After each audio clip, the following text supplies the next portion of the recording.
नमस्कार, मैं हूं अभिषेक। आप देख रहे हैं मनी 9। शेयर बाजार में लगातार 6 दिन की गिरावट के बाद सोमवार से तेजी आना शुरू हुई। मंगलवार को शेयर बाजार में 900 से ज़्यादा अंकों की तेजी आई तो लगा जैसे शेयर बाजार में टेस्ट में शुरू हो गया। मतलब ये तेजी लंबे समय तक जारी रहने की बातें होने लगीं, लेकिन अचानक बुधवार को बाजार खुलते ही धड़ाधड़ नीचे गिरने लगे। आखिर बाजार को ये किसकी नज़र लग गई? हमारे साथ आज हमारे सहयोगी संदीप ग्रोवर जी हैं, जो हमारे साथ बाजार में जो गिरावट आई है इस पर चर्चा करेंगे। संदीप जी, आज जो तेजी आई, गिरावट आई सॉरी, तो उसको कल की तेजी के बाद हमें लगा कि बाजार में जैसे टेस्ट में शुरू हो गया, लेकिन अचानक ये जो गिरावट आई उससे क्या हम ये माने कि अब शेयर बाजार में टेस्ट मैच तो भूल जाइए, वनडे ही अब रोज चलेगा? मैं तो कह रहा हूँ अभिषेक जी, आप वनडे भी भूल जाइए, T20 फॉर्मेट में आ जाइए। यानी अच्छा। कि जैसे खराब बॉलर मिले, जैसे पिच पे थोड़ी सी आपको लगे कि धीमापन आ रहा है, आप अपने चौके छक्के लगाने शुरू कर दीजिए। जैसे आज हमने देखा, जो मंदी वाले लोग हैं, जो मंदड़िए हैं, उन्होंने देखा जैसे ही थोड़े से आंकड़े बिगड़े, थोड़ा सा माहौल बिगड़ा, सेंटीमेंट खराब हुआ, उन्होंने चौके छक्के लगाने शुरू कर दिए। बावजूद इसके कि आपने जैसे मेंशन किया कि 2 दिन से बाजार में काफ़ी अच्छा माहौल था और मंगलवार को तो हमने देखा काफ़ी काफ़ी 900 से अच्छी ज़्यादा। तेज़ी बनती हुई दिखी थी। उसके बावजूद भी आप देखिए इस चीज़ से बेफिक्र कि पिछले ओवर में विकेट गिर गई, बहुत ज़्यादा तेज़ी हो गई, मंदड़ियों ने कोई परवाह नहीं करी, T20 फॉर्मेट में थे और जैसे खराब बॉलर मिला छक्के चौके लगा दिए। अच्छा, मतलब अब ये पूरा खेल जो है वो 2020 पे शिफ्ट हो जैसे चुका मौका है। मिले वैसे ही। अच्छा, तो अब ये जो बाजार में हम तेज़ी 2 दिन से ज़्यादा टिक क्यों नहीं पाई? आखिर जो 6 दिन की लगातार गिरावट के बाद जो तेज़ी आई थी, उसको आखिर ऐसा क्या सपोर्ट नहीं मिल पाया जिससे वो और लंबा आगे तक चल पाती? अब देखिए ये समझना बहुत इंपॉर्टेंट है, इसको आप ध्यान से समझिए। देखिए बाज़ार में अगर ये तेज़ी टिकनी है, जैसे आप टेस्ट मैच की बात करें या फिर टिकाऊ अगर तेज़ी होनी है या एक तरफा कोई भी चाल बननी है, तो उसके लिए सेंटीमेंट का सुधरना बहुत इंपॉर्टेंट है। और ये जो सेंटीमेंट वर्ड है ना, ये अपने आप में समझना बहुत मुश्किल है, क्योंकि सेंटीमेंट में आपकी तमाम चीज़ें आ जाती हैं, जिसमें आप एफआईएस की बिकवाली जो लंबे समय से चल रही, 9 महीने से लगातार बेच रहे हैं, उसमें आप क्रूड का फैक्टर भी जोड़ सकते हैं, विदेशी बाज़ारों के क्यूज़ भी मान लीजिए, बहुत सारी चीज़ें ऐसी आती हैं जिसको आप इसमें शामिल कर सकते हैं। अब जो आज गिरावट आई है कल की बड़ी तेज़ी के बाद, उसमें आप देखिए यूके के आज सीपीआई महंगाई के आंकड़े आए, 40 साल की ऊंचाई पर वो आंकड़ा आ गया, 9.1% का वो नंबर आ गया। उसके साथ साथ आप देखिए आज शाम को जेरम पॉवल जो फेड के चेयरमैन हैं, उनकी यूएस की जो संसद है उसके सामने एक गवाही होने वाली है, वो एक टेस्टिमनी देने वाले कि इकोनॉमी की स्थिति किस तरह की है, जो महंगाई बढ़ रही है उसको काबू करने के लिए बाजार ऐसा मान के चल रहा है कि उनका जो रुख है वो काफ़ी कड़ा होगा। यानी कि ब्याज दरें जैसे वो बढ़ा रहे हैं, आगे भी काफ़ी तेज़ी से बढ़ेंगी, बैलेंस शीट का साइज़ भी रिड्यूस होगा, जिससे जो लिक्विडिटी है मार्केट में, यानी कि जो सस्ता पैसा मौजूद है, वो भी कहीं ना कहीं कम होता हुआ दिखेगा। तो उनका जो कड़ा रुख है, उसकी जो आशंका है, वो कहीं ना कहीं डॉलर को एक सपोर्ट प्रोवाइड कर रही है। डॉलर इंडेक्स आप देखिए 104 के अभी भी पार है। उससे हो क्या रहा है कि दुनिया भर की जो बाकी करेंसीज हैं, जैसे रुपया भी है, आज हमने देखा 78 रुपये 40 पैसे का जो नया ऐतिहासिक निचला स्तर है, वो रुपये में बनता हुआ दिखा। तो ये कुछ ऐसी चीज़ें हैं जो कि सेंटीमेंट को काफ़ी ख़राब कर रही हैं। अगर बहुत तेज़ी से महंगाई को काबू करने के लिए ब्याज दरें बढ़नी है, तो फिर जो मंदी का डर है, वो कहीं ना कहीं जो रिसेशन का डर है, वो फिर से मार्केट्स में कहीं ना कहीं हावी होता हुआ दिखा। और जैसे मैंने कहा T20 है, जैसे ही फिर से सेंटीमेंट बिगड़ा, रिसेशन की बातचीत आई, आज शाम को टेस्टिमनी होने वाली है, उससे पहले आप देखिए मंदड़िए फिर से हावी होते हुए नजर आए। अच्छा, मतलब ये जो 2020 का पूरा खेल है वो अभी भी महंगाई के इर्द-गिर्द ही घूम रहा है। महंगाई की महंगाई, ब्याज दरें, ब्याज दर मंदी, मतलब ये सब चीज़ें ही सारा हैं जो मतलब बाजार अभी को भी कहीं ये ना कहीं मुख्य ड्राइव जो कर रही हैं। चिंता का विषय है वो हाँ, क्योंकि पूरी ये दुनिया में महंगाई है। क्योंकि ये ख़त्म नहीं हुई है। आप देखिए भले ही रीबाउंड आ गया, क्योंकि बीता हफ्ता मार्केट्स के लिए बहुत ख़राब था, तो उसके बाद एक आप स्प्रिंग को ऐसे दबाएंगे तो थोड़ा तो ऊपर उठ के आएगा ही। और उसके बाद आप देखिए, जैसे मैंने कहा, मंदड़ी को जैसे मौका मिलता है वो बिल्कुल भी परहेज़ नहीं करते हैं मार्केट में बिकवाली करने का। आपको भी वही करना है, जैसा मूड माहौल हो मार्केट का, उसी हिसाब से आपको चलना है। मतलब मौका किसी को भी नहीं छोड़ना है। अगर मंदड़िए मौके का फ़ायदा उठा रहे हैं तो अगर आप निवेशक हैं तो आपको भी गिरते बाज़ार का फ़ायदा उठाना चाहिए। बिल्कुल, जब मौका मिले। ठीक है।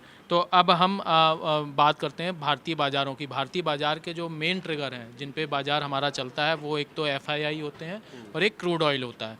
आज हमने देखा कि अंतर्राष्ट्रीय बाज़ार में क्रूड ऑयल की जो कीमत है वो $110 प्रति बैरल से नीचे आ गई। तो जब हमने इससे पहले देखा था, जब क्रूड ऑयल बढ़ता है तो मार्केट भी बढ़ता है, लेकिन आज उल्टा हुआ। आज जब तेल सस्ता हुआ तो फिर बाज़ार क्यों नहीं बढ़ा? मतलब ये टूटा क्यों बाज़ार? हाँ, आपका सवाल वाजिब है कि हमारे लिए, क्योंकि हम 85% क्रूड इंपोर्ट करते हैं, अगर क्रूड गिरता है तो हमारे लिए एक राहत की बात होती है, क्योंकि हमारी मैन्युफैक्चरिंग, हमारी जो इंडस्ट्रीज़ हैं और जो फ्यूल लागत है उसमें काफ़ी हद तक इसका एक इम्पैक्ट देखने को मिलता है। अब $110 के नीचे आ गया, $125 वाला क्रूड जो पिछले कुछ दिनों में $125 था, उसके बावजूद भी आप देखिए कि कोई रिलीफ या कोई निचले स्तरों से खरीदारी क्यों नहीं देखने को मिली। उसकी वजह ये है, देखिए क्रूड इस वजह से नहीं गिरा है कि वहाँ पे कुछ सप्लाईज़ को लेके या ऐसे कोई मांग को लेके दिक्कत है। दिक्कत इस चीज़ की है कि जैसे बाकी कमोडिटीज़ दुनिया भर में गिर रही हैं मंदी के डर से, वैसे ही क्रूड में भी गिरावट देखने को मिली है। और वही कारण है कि इस बार क्रूड जब सस्ता हो भी रहा है तब भी मार्केट उस पर रिएक्ट नहीं कर रहा है। देखिए, बात घूम फिर के उस वहीं पे आती है कि सेंटीमेंट अच्छा नहीं है। क्रूड जो गिर रहा है वो सेंटीमेंट की वजह से, क्योंकि मंदी का जो डर है वो कहीं ना कहीं मार्केट को सता रहा है। और बाजार की एक खूबी होती है अभिषेक, आप देखिए कभी भी कोई चीज़ होने से पहले बाजार उसको डिस्काउंट करता है। आप देखिए मंदी का जो खतरा है वो एकदम से अभी अगले महीने नहीं मंदी आ जाएगी। हर कोई ये कह रहा है कि इस साल के अंत तक या तो फिर नवंबर दिसंबर तक कोई कह रहा है कि यूके में या तो फिर यूएस जैसे जो मार्केट्स हैं, जो इकोनॉमीज़ हैं, वहाँ पे मंदी आती हुई दिखे। लेकिन बाजार उसको पहले से ही सेंस करने की कोशिश कर रहा है, जिस वजह से आप देखिए ना केवल क्रूड, बाकी कमोडिटीज़ देखिए, चाहे कॉपर की बात करें, जिंक की बात करें, जो अन्य कमोडिटीज़ हैं, जिस वजह से आज हमने मेटल इंडेक्स, जो कि आज सबसे ज़्यादा टूटने वाला इंडेक्स था, यही कारण था उसके पीछे। इसीलिए आप देखिए कि क्रूड में गिरावट होने के बावजूद भी सेंटीमेंट नहीं सुधरा, क्योंकि एफआईएस की बिकवाली अभी भी मार्केट्स में जारी है। तो जब तक सेंटीमेंट नहीं सुधरेगा, आप उम्मीद मत करिए कि क्रूड में गिरावट आ भी जाए तो मार्केट्स ऊपर चले जाएंगे। मतलब हम ये समझ सकते हैं कि जैसे महाभारत में संजय थे, वो दूर से बैठ के ही पूरा हाल देख लेते थे, वैसे ही आज के ज़माने में शेयर मार्केट है वो एक संजय की भूमिका में है, जो आगे क्या होने वाला है इसका अंदाज़ा वो पहले ही लगा लेता है। मतलब आप ये मानिए कि बाजार संजय को भी बीट करना चाहते हैं। हो ना हो, लेकिन उससे पहले बाजार को भाव में वो चीज़ चाहिए, ताकि जब बाद में हो तो फिर देखा जाएगा। अगर उल्टा होगा, मान लीजिए ये जो सेंट्रल बैंकर्स कदम उठा रहे हैं वो अच्छे साबित होते हैं, मंदी नहीं आती है, क्योंकि काफ़ी बड़े पैमाने पे आप देखिए यूएस में जो गैस प्राइसेस है उसके ऊपर टैक्स घटाने की बात है। पेट्रोल पर तो शायद आज टैक्स घटा भी दिया गया है। ईसीबी प्रेसिडेंट ने भी जो बयान दिए, उन्होंने यही कहा है कि हम सावधानी से कदम उठा रहे हैं, हमको इस चीज़ का अंदेशा है कि हाँ मंदी आने वाली है। तो ऐसा नहीं है कि सेंट्रल बैंकर इस चीज़ से वाकिफ़ नहीं है या उनको इस चीज़ का अंदेशा नहीं है। तो उस लिहाज से ये जो डिस्काउंट हो चुके हैं, जिस लेवल पे मार्केट आ चुका है, अगर खुदा ना खास्ता कोई भी पॉजिटिव ट्रिगर बनता है, यानी कि उतनी मंदी गहराती नहीं है जैसा बाजार मान के चल रहा है, फिर रिबाउंड भी काफ़ी शार्प होगा। तो अगर अब ये तो बात हो गई आज की, लेकिन अगर कल हमें बाज़ार की कोई रणनीति बनानी है, हमारे दर्शकों जो देख रहे हैं उन्हें कल के बाज़ार के लिए कोई रणनीति बनानी है, तो किन चीज़ों पे वो ज़्यादा ध्यान दें, किन चीज़ों को ध्यान में रख के वो आगे की रणनीति बनाएं? देखिए, ग्लोबल मार्केट्स की पिच पे अगर हम बात करें ना, तो सबसे खतरनाक बॉलर पता कौन है? जेरम पॉवेल।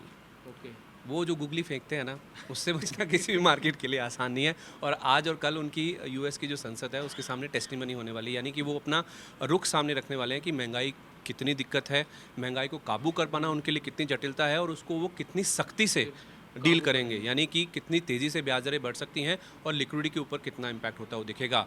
उनकी जो टेस्टिमनी है वो जो एक ओवर आज करेंगे, एक ओवर कल वो करेंगे, ये कहीं ना कहीं बाजार की दिशा को तय करेगा कि क्या मार्केट दोबारा तेज़ी के छक्के चौके लगा पाएगा, नहीं लगा पाएगा, क्योंकि वही एक रुख है जो तय करेगा कि बाकी जो सेंट्रल बैंकर्स हैं उनका किस तरह का रुख लेने वाला है अपनी पॉलिसीज़ में।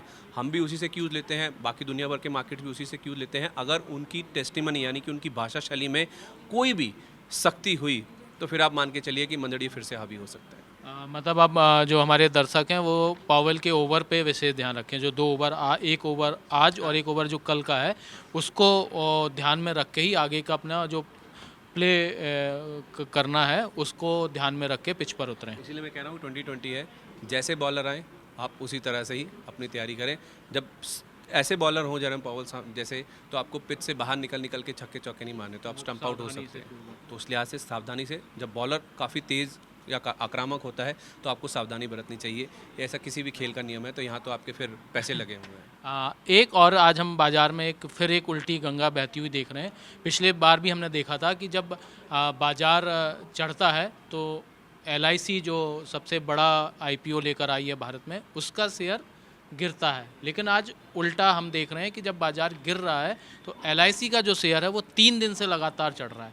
ऐसा क्या मतलब खबर है या ऐसा क्या सपोर्ट मिला LIC को जिससे 3 दिन की तेज़ी जो उसमें आ रही है? देखिए, जैसे हमने कल मार्केट्स में रिबाउंड देखा था ना, जैसे मैंने कहा कि जब आप किसी चीज़ को बहुत एज अ दबा देते हैं स्प्रिंग को, तो वो एक बार तो जैसे रिलीज़ उछाल करते हैं तो मारेगी। उछाल मारता है। ऐसा ही कुछ एलआईसी के शेयर में भी देखने को मिला है। 10 दिन तक हमने लगातार उस शेयर में गिरावट देखी। उसके बाद आप देखिए जो गिरावट हो चुकी है, ऑलमोस्ट एक तिहाई जो मार्केट कैप वाइप आउट हो चुका है।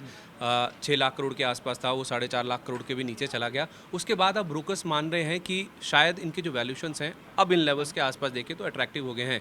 जेपी मॉर्गन की एक रिपोर्ट आई है 2 दिन पहले, उन्होंने 840 रुपये का लक्ष्य दिया है। ओवरवेट रेटिंग के साथ इस पे कवरेज शुरू करी है और उन्होंने ये भी कहा है कि बाज़ार इस कंपनी की जो वैल्यूएशंस हैं, उसको सही तरीके से नहीं आंक पा रहा है और वही एक कारण है वहाँ से सपोर्ट मिला है। इससे पहले भी कुछ ब्रोकर्स की रिपोर्ट आई है, 700 के आसपास के टारगेट है, लेकिन जेपी मॉर्गन की रिपोर्ट आने के बाद फिर से मैं कहूँगा सेंटीमेंट कहीं ना कहीं सुधरता हुआ दिखा है। स्टॉक तो करेक्ट हो चुका है, वैल्यूएशन अच्छे हो चुके हैं और जेपी मॉर्गन की जो रिपोर्ट आई है उसके बाद कहीं ना कहीं इस स्टॉक को एक सपोर्ट मिला है, जिसके बाद आप देखिए 3 दिन से। लेकिन हाँ, एक चीज़ और ध्यान रखिए कि 3 दिन में तेज़ी ज़रूर हुई है, लेकिन बहुत बड़ी मात्रा में शेयर नहीं चला है क्योंकि बाज़ार का मूड ख़राब है, बाज़ार में गिरावट आई है। लेकिन ओवरऑल देखा जाए, जो रिपोर्ट आई है जेपी मॉर्गन की, उससे इस स्टॉक के सेंटीमेंट सुधरे हैं।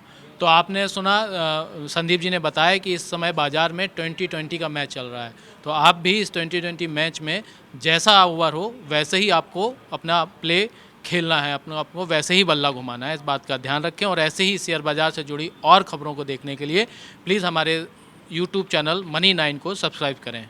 आपका बहुत बहुत धन्यवाद।